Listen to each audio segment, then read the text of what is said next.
Welcome to the new and improved Beyond the Bubble podcast. We're relaunching today as we unveil our insightful and exclusive and always local plan for the 2020 election year. It's called Impact 2020. And along with this podcast and a slew of great reporting from the trail, it includes a newsletter that will bring you the strongest reporting from the best reporters on the ground. No national reporting in here, just the best stuff from the best reporters who live and work where this election will be decided. I'm Kristin Roberts, Vice President of News at McClatchy, and today I am joined by my forever co-host, political correspondent Alex Roarty. It is a pleasure to be back in the saddle.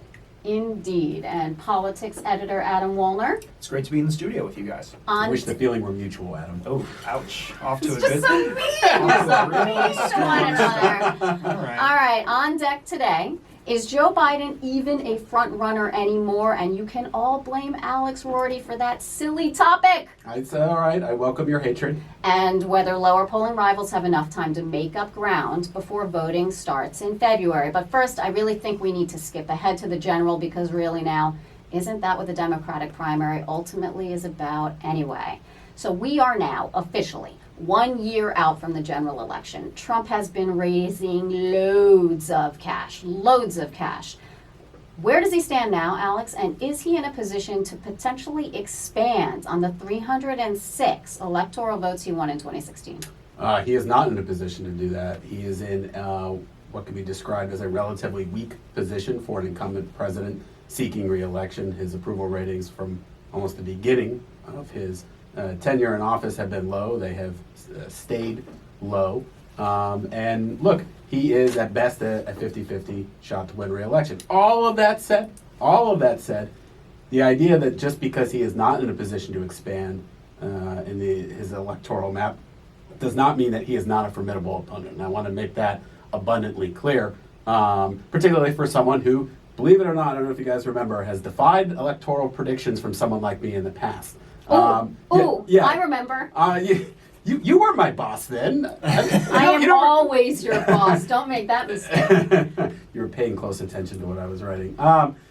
Look, he does have a lot of advantages that a lot of incumbent presidents have. Particularly for this president, he has an incredibly energized and devoted and loyal following that, by the way, happens to be very well represented in the states that we're going to talk about over and over and over again the next year, like Wisconsin, Michigan, and Pennsylvania.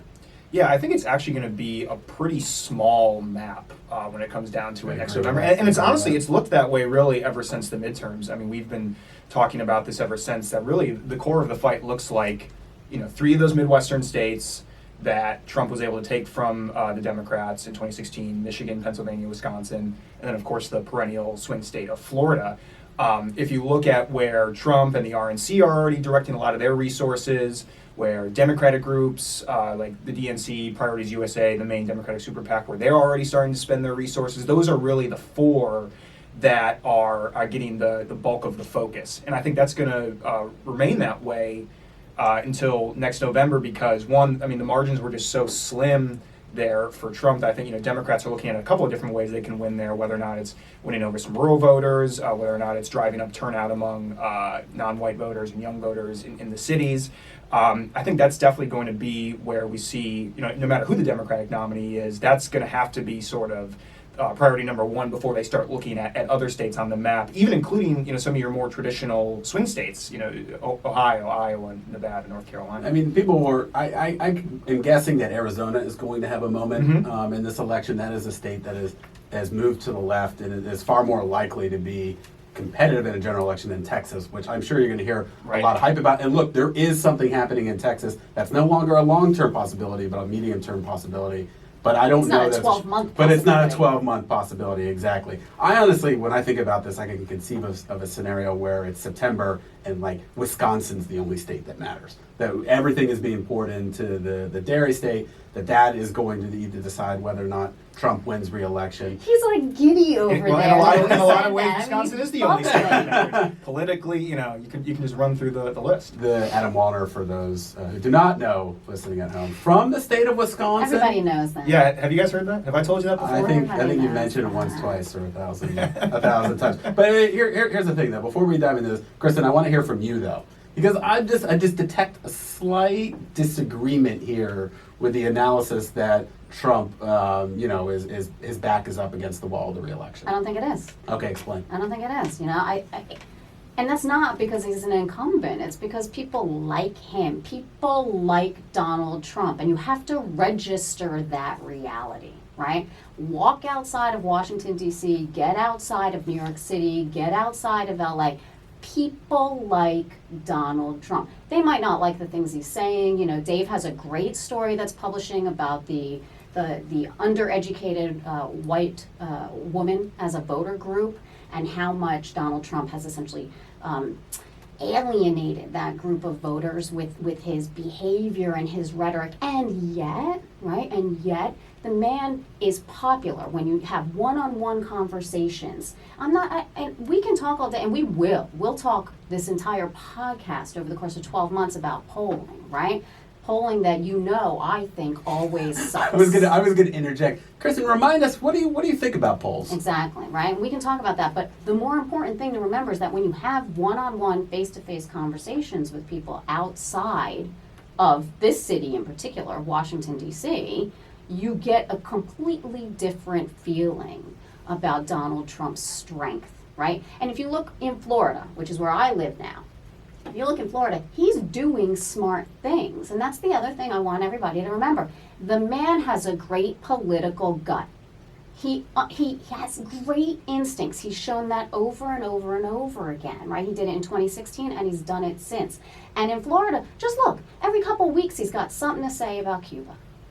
It's a smart play for South Florida. I wouldn't be surprised if every couple of weeks he's going to start saying something about Puerto Rico. It's a great play for Central Florida. He knows what he's doing, and he knows where he needs to win. So the idea that his back is up against a wall because of what? Some impeachment proceeding in Washington, D.C.? I just think it's nonsense.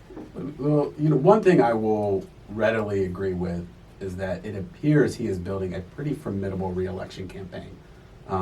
Full of volunteers, certainly full of money. I mean, he's raising an ungodly amount of money at this point. I know even Democrats I talk to who are already focused on the general election, who are watching the re-election campaign closely, who say they're actually impressed. I mean, they're horrified, but they're impressed at what the Trump campaign is building. And you have to look, there is going to be a scenario next year where, just like it's the case every time there is an incumbent president running for re-election, they are able to spend years building this war machine, as it were, to prepare for the election. And meanwhile, the other party's nominee emerges from a difficult primary in April or May or who knows when, and they don't have any money, they're not ready for the general election, and they're just going to get pummeled. It happened to Mitt Romney in 2012. I think in some ways that the operation that the Obama folks and Obama's allies ran in 12 serves as a template for the Trump campaign. And I've had Democrats speculate to me that, whenever the Democratic nominee emerges, say it's April, just hypothetically, that the Trump re-election campaign could spend $100 million in digital and TV ads right out of the gate, trying to define them before they have the resources to respond. And I think it's absolutely a huge advantage. By the way, it's one of the reasons we see incumbent presidents usually win re-election. Right, and if you look at the approval rating in these various battleground states, right now nationally he's usually in about the low 40s, and if you just kind of take that on its own, you'd say that's not a good place to be if you're an incumbent president. He is running a little bit ahead of that in some of these swing states, in Wisconsin, for instance. I know there was a Marquette poll that came out recently that showed him at about 46%. So, not great, but certainly, that puts him in a much stronger position to win a state like that, and that's pretty consistent across a lot of those other battleground states that we mentioned. And one thing I'm curious about to hear from you guys is, so, we talked about how, so we kind of have an idea of what the sort of top tier battleground states are going to be. We mentioned a couple states where Democrats may try and reach into Arizona, Texas, Georgia.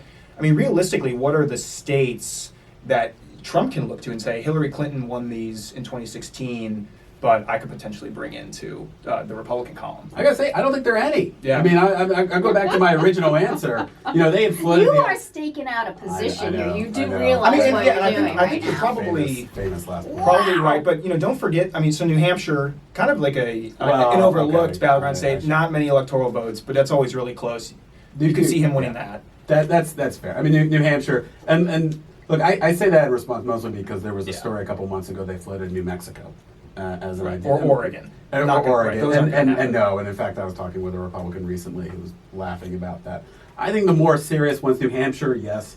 New Hampshire is always going to be a state. Minnesota is the one that's going to get a lot of attention. Right. It's next door to Wisconsin. It got lost in the flurry of everything that happened in 2016. Trump only lost it by a point or Like so. a point and a half, I think. About yeah. a point and a half. Look, the truth is, if Donald Trump is winning Minnesota, if we don't know where Minnesota is going the day before the election, the truth is Donald Trump is probably going to win this election. It might not even be all that close. The truth is, it depends completely on who the Democratic nominee This is. sounds like a segue. It is a This sounds like segue. a segue. It is a segue. So Who is that nominee gonna be? let's talk about it. Who is Trump going to face in the general? And Joe Biden has been considered the leading contender ever since he entered the race. We all know that the polling and the fundraising numbers are slipping, or at least have slipped. Let me change the tense of that verb. Is Biden, Adam, still the front runner? I would say he is not the one single front runner.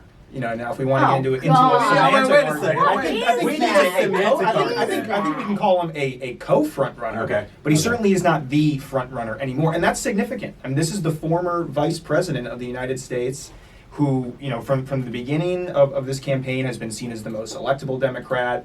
And has really, in the national polls and the early state polls, really established an early advantage. His early fundraising numbers looked good, but things have certainly turned for him recently. Still leading in most national polls, but now he's down in Iowa and New Hampshire. I mean, his fundraising numbers, were really shocking. The end of the third quarter, he had less than $9 million cash on hand. That is that is an incredibly weak position for a so-called front runner. I think right now, if we were to kind of put the candidates in tiers, you got Joe Biden, Elizabeth Warren, Bernie Sanders, and maybe even a step below Pete Buttigieg. Right now, you can maybe make the argument that it's, Biden and Warren as sort of the co-front runners. He's certainly not alone at the top of the field anymore. The cash thing is the huge red flag in all of this, because you need to have the resources to compete. And for someone like Joe Biden, his whole path has always been, look, I can do well in Iowa and I can do well in New Hampshire, but you know what? When it comes down to it, I'm gonna kick people's butts in South Carolina. That is where as the earliest state with the highest concentration of African American voters. Those are the voters I do best. The problem is if you don't have the resources to carry you through, or even the resources to really make a heavy play in Iowa and New Hampshire, not to win those states at this point, but just to stay competitive. Can you imagine, just to take a step back, if Joe Biden finished in fourth in Iowa? Right. Do you think his presidential campaign is going to be in great shape after that, heading into New Hampshire? I think there were some obviously some real doubts about that. And Adam, you referenced it. There was a New York Times Siena poll that came out just recently that had Joe Biden in fourth place in Iowa. He had slipped behind Pete Buttigieg, and I think that's another big area of concern for Joe Biden right now, is that apparently Buttigieg is not content to just align himself to be the HUD secretary, right? Honestly, and all props to you on that. Who noticed Mayor Pete was for real? Like you did, Alex. And I remember when you walked into my office and pitched this story, I'm like, wait, who? And why are you spending valuable time on this? But man, were you right? I was surprised Kristin approved that Were one. you We right were all or surprised what? Kristin approved that. I just wanted to talk to him about what music he listened to in high school. But no, he's in the last debate, he went from a candidate who had like a nice moment, but you weren't sure it was going to go any further than that. So really mixing it up with Elizabeth Warren, really mixing it up with other candidates on stage. And you got to say, just objectively, when he critiqued Elizabeth Warren's Medicare for All plan, right? This is something that Joe Biden has been trying to do for several debates. Joe Biden was never as successful as Pete Buttigieg was. And you see some of that. Elizabeth Warren just recently now releasing how she is going to pay for her Medicare for All plan. It did break through. And the problem for Biden is there is now another candidate who is preaching a more moderate message out there who might be taking away voters from him. Not African American voters, who again are Joe Biden's base, so he still has that. But in terms of people who are a little wary of people who are too progressive or don't agree with those ideas, like a single-payer healthcare system, he has a real rival now, and I think that could be a real problem for him. All the way up until the moment I was sitting in the airport this morning, I thought, this is still Joe Biden's to lose, right? But as I started reading the Warren Medicare for All plan and realizing that she was not just serious, but also detail-oriented and was hitting tones that were going to resonate with people who would consider themselves in the Democratic Party to be centrists. I began to see a path for her that I had not seen before.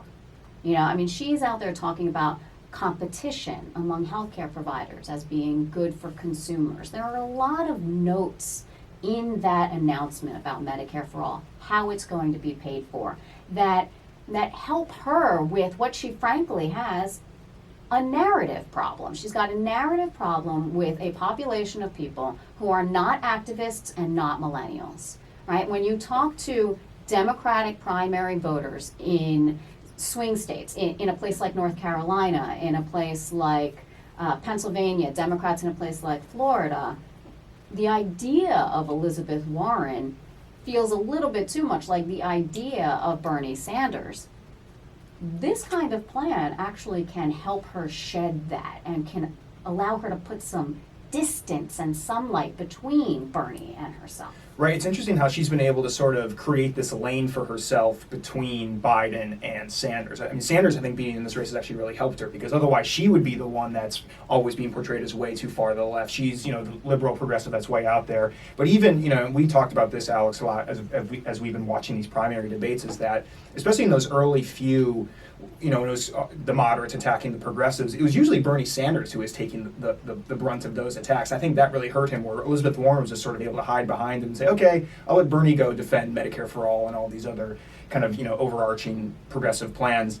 Now, of course, Warren is starting to take more of that fire as she's risen up in the polls, but I think, as Kristin just alluded to, I think she has done still a pretty good job of finding her spot in the primary, which is more than we can say for a lot of the other Democrats running. You know, we knew Biden was going to be in sort of that center-left establishment lane. We knew Bernie Sanders was going to have that progressive lane. So it's kind of incumbent upon those new candidates who hadn't run for president before to find their spot in the primary. And to Warren's credit, she's done that. But it's super dumb to think that Biden's out.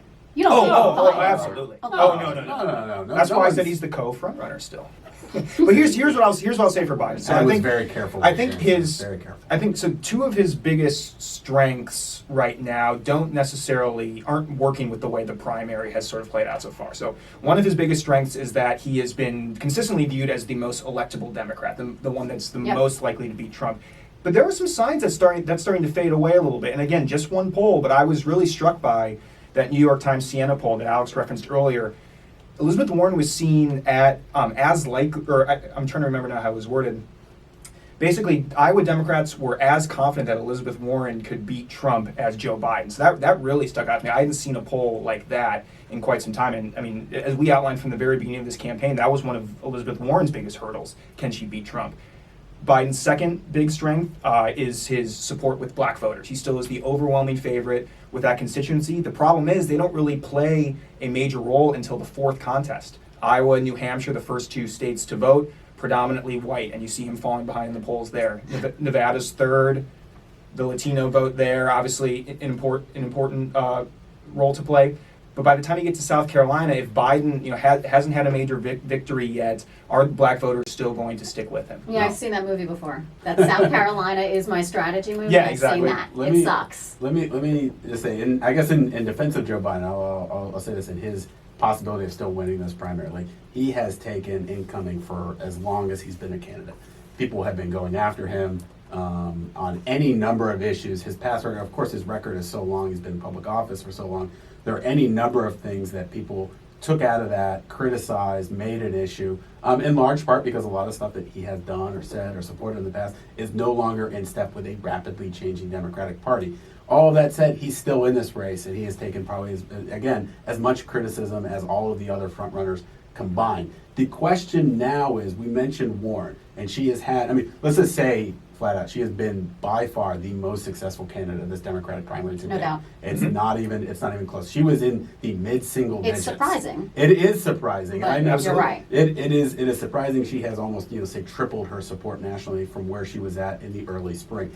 All of that said, a candidate like this, when a rise happens, there's a lot of positive press. There's a lot of good feelings, people getting excited. At some moment, that turns.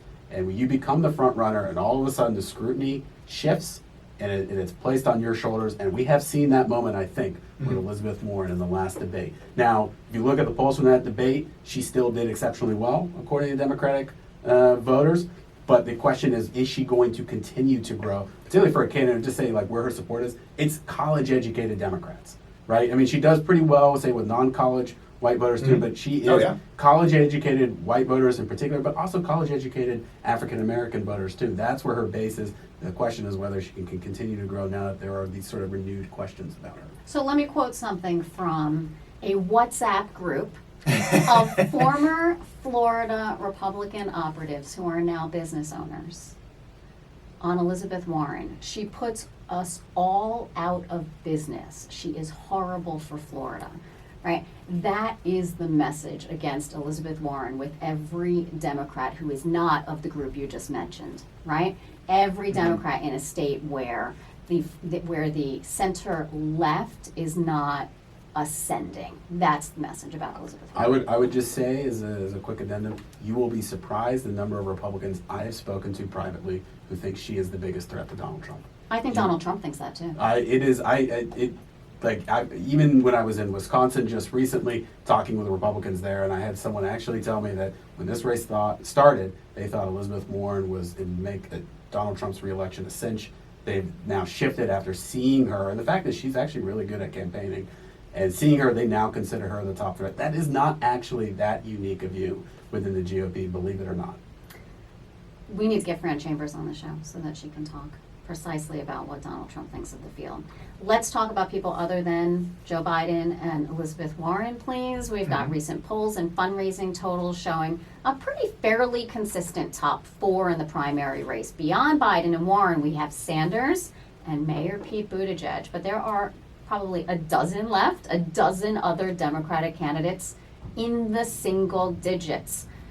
Can they leave now? Can they leave? Yeah, history says it's going to be a pretty tough road for them between now and Iowa. Obviously, we have some famous examples that candidates, who are struggling at this, in October, November of the off year that they like to point to. John McCain in 2008, John Kerry in 2004, but those are really more the exceptions than the rule. I mean, really, if you're not, not saying that you have to be leading the polls at this point, but you have to be relevant. You have to be in the top tier, I think, at this point to really have a shot in Iowa. And at this point, I would be very surprised if anybody outside of those four candidates Kristin just mentioned won Iowa.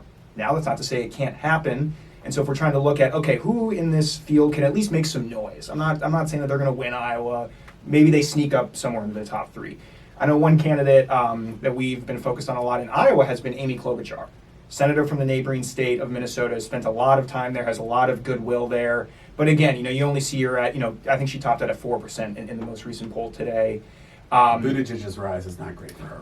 Right, Really, I should say, the other thing for any of these other, dozen candidates who are still running for president, for them to rise up in the polls, that means somebody from this top four would have to fall out and have, some sort of, mistake or just, whatever it is that would cause them to fall. Let's pause for a moment and recognize that Andrew Yang raised more than Cory Booker and Amy Klobuchar. Yes. I mean, seriously, time to exit. Combined?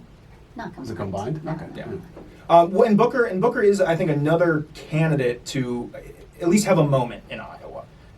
Because while he hasn't, really cracked, I don't think above 2 or 3% in the polls in Iowa, he does have a really good staff and organization on the ground. You talk to any Democrats in Iowa around the country, they'll say that, and they've been there early. He also still has the most endorsements in Iowa of any candidate, and I think maybe that speaks more to the fact that if we're thinking about the old school rules of politics, we say this guy should be the front runner. But as we've learned in recent cycles, endorsements and staff doesn't matter as much in sort of this nationalized environment. But people do like Cory Booker. His favorables are really good. The problem is he's just nobody's top choice, second choice, third choice at this point. But again, if someone out of that top four falls, maybe all of a sudden they looked at Cory Booker. I feel that way about you, Adam. What? I'm the choice really like you, I'm not the top choice. But I was not the top choice for this podcast. Just not good enough. I was not the top choice for this podcast. He's always looking for other people to buy the beer. No, I mean, yeah, with Booker, I completely lost my train of thought here. Jesus. I'm sorry, I made fun of Adam. No. It was. You were trying to stay serious. You were talking about fundraising. No. I don't know. I might move on. I'm going to move on and talk about Kamala Harris. Because, didn't I say mean, what really, why? There was so much there. Why has she done so poorly? I mean, I think she just sort of has been a candidate without a home, without a base this whole race, right? I mean, from the start of the campaign, and it wasn't just Senator Harris, a lot of her other fellow colleagues in the Senate, I think, started by racing to the left. Even in 2018, when Bernie Sanders had his Medicare for All bill, all of those, or almost all of those prominent senators running for president signed on to that. They were talking about a federal jobs guarantee. They were talking about a $15 minimum wage. I mean, when's the last time you heard Senator Harris or any of these candidates really talk about that? So I think she sort of miscalculated early on that it was just going to be a race to the left in the primary. But she quickly learned that, one, it's really tough to outflank a Democratic socialist in Bernie Sanders, and two, you had somebody in Elizabeth Warren who, even though she hasn't run for president before, she still has a lot of credibility in that lane. So then I think she tried to go more towards the center. She attacked Joe Biden in that Miami debate, and that was the best moment of her campaign. Those days following that, but she didn't she never followed through with that. She didn't continue to attack Biden after that. And it seems like, every week she's trying to roll out a different message or a different strategy. And I think it just ultimately comes down to she just never had sort of a core base that she was targeting. There's an interesting story about how many of the perceived top tier Democratic candidates started out this race. And I even go back to, say, 2017 and 2018 when they were clearly preparing to run for president, like Cory Booker, like Kamala Harris, like Kristin Gillibrand, and how far to the left they moved on any number of issues. I wrote a story, I think it was in 2018, about how all three of those candidates supported a federal jobs guarantee, which, by the way, is not something we've even discussed in this Democratic primary, but it was a really far-reaching proposal. Literally just to make sure that anyone who wanted a job could get a job, in part provided by the federal government. It's pretty radical stuff. And you've seen all of these candidates, particularly, try to recalibrate. Cory Booker, actually, to his credit, maybe did this very early on in his campaign, realized that he wasn't going to be able to compete against Bernie Sanders or Elizabeth Warren on the left, that he needed to start talking about we can't sacrifice good in the name of perfect to try to deliver real change for people. Kamala Harris, this process was elongated over the course of several months. It happened much later than Cory Booker's. And you just wonder, what was the thinking that made her, what was the thinking that her team had that said, oh, you know what, she can compete with Elizabeth Warren, she can compete with Bernie Sanders, she can appeal to a lot of their voters by being far left, when her record as a prosecutor simply didn't match it. And I gotta say, this doesn't seem her own worldview. She is a mainstream Democrat in a lot of ways. And I'm not saying that she was a conservative prosecutor, but any prosecutor, say like Larry Krasner in Philadelphia right now, is going to struggle, is going to have things in their record that progressives are going to criticize. All this said, go back to the moment where she broke through, right? It was in Miami. It was the first debate, and she criticized Joe Biden for his position on busing. And we saw for about a month, she rose to the top of the Democratic primary, and in the estimation of a lot of people, myself included, thought maybe she was the front runner in this thing. Why did that work? Well, to me, it was the one moment in this campaign that seemed to intersect with who she actually is. She had benefited as a little girl from busing, right? They had their campaign, I believe, had tweeted out pictures of her as a girl. She had a personal story to tell, and it was the one moment where you could believe this is who Kamala Harris is. This is who she is. This is her authentic self. This is what she believes in. And no kidding, she soared. She got as far as 25% in some polls. That has been missing, I feel like, from the rest of her campaign. And it's why she's struggling. And you see her debates now, and it's almost as if the campaign is resolved not to try to answer that question about who she is politically and how she fits in the modern Democratic Party. They're just content to take some shots at Donald Trump and mention Planned Parenthood, and that's about it. There's no consensus view of who she is. They're not even trying anymore.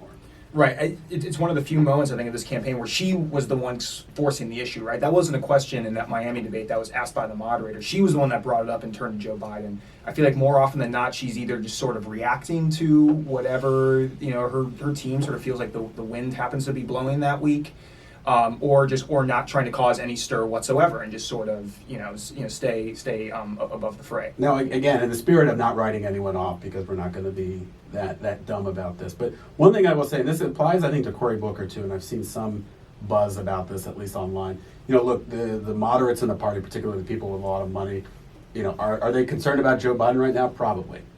Now, I don't want to brag, but just minutes, Mere minutes before we sat down to record this podcast, picked up the phone and called Scott Walker, former governor of Wisconsin. I thought you were going to say Scott Bland. Scott, it was Scott Bland imitating That would have been Scott disappointing. Walker. Just kidding. Yeah. Just kidding, Scott. Just kidding, Scott. Interesting. I'm going to ask you a question, Kristin. I asked Scott Walker, which Democratic presidential candidate do you think would be the most formidable in Wisconsin? Who do you think he said would be the most formidable candidate? She's really contemplating this. I really am. She is Right, she's really- like, wait, is it the obvious answer? Is it some, why is he asking? Is it Trying to trick unexpected? He said Elizabeth Warren. He said Bernie Sanders. No! He said Bernie Sanders. He called Joe Biden Hillary 2.0. Which is saying a lot from a guy like Scott Walker. Right. Well, and I naturally asked him, okay, Governor, explain that to me. And he said, particularly, we were talking about rural voters in particular. And he said, look, for them, a lot of the policies don't matter as much. It's just a gut check. What they want to know is basically, are you authentic? Are you with the establishment or not that with word. the establishment? Authentic, I know. It's overused, but there is some merit to it because I'm pretty sure, with Bernie Sanders, I think we all believe what you see is what you get up there, and that he's pretty much the same in all scenes and with all kinds of different people, and that he's being himself, and he's not the classic Democratic establishment candidate. I think we can all say what you will about Bernie Sanders' candidacy, and there's a lot to say. We didn't actually say much on this podcast about it. We'll address that next week, but he is not a member of the Democratic establishment. He's Or hardly the party. Or hardly the party. And look, again, what Scott Walker would say is people who, for rural America, if they see you as part of the establishment, that is the same as saying that you care about suburbs and cities an awful lot and you don't care about people like me. And that's why I think Bernie Sanders would be strongest out there. I thought that was a surprising answer, a very interesting answer, and something to think about. So now, are we sure Scott Walker, pretty savvy political operator, are we sure he's not just talking up the Democratic socialists in the field because he actually thinks that's who he actually wants Trump to face? Are you suggesting a politician would lie to me? No, I'm just saying, I call a halt to this banter. It's your turn, Adam. All right. So in that spirit, I'm also going to ask a question to Kristin. Come on. No, you don't. It's you don't. your. This is your. really Tell putting me you on the something I spot. don't know, and you're going to ask me a question. Right, well, yeah. I'm saying, how All right, many? go. How many TV ads do you think Elizabeth Warren has run so far in this 2020 primary? It's like stump the chump I'm around trying here. to stump you. I was going to say he can't ask me because Yeah. he talked Yeah, I about this did, with me yeah. before. Okay, just yeah. give us the answer. So she has run exactly one TV ad so far in this campaign, and it came during the Iowa State-Oklahoma football game Saturday, October 26th on Fox Sports 1. It ran exactly once. She paid $27,000 to do it. I think it's pretty notable that she has risen to the top of the primary field without having run any TV ads. You look at most of the other top-tier candidates in the race; they've been on and off the air over the past few months. But she has been running a lot of digital ads. She's one of the top Democratic spenders on Facebook. Obviously, I feel like every cycle we talk about is this going to be the cycle where digital ads finally become more important than TV ads? I'm not quite ready to go that far, but I think at least in the primary, it's been pretty clear that the people who are spending on digital ads are more likely to break through and have a bigger impact than those who are just going up on TV. I did not know that, so well done. Great. Well done. We're going to do something new on this podcast that we did not do on the last iteration of Beyond the Bubble. We are going to give our listeners every week one local political reporter, repeat, local political reporter, to follow over the course of the 2020 cycle in the states that happen to matter at that point in the calendar, if you'd like, or someone who you think our listeners should just be following over the course of the entire cycle. So, what do you got?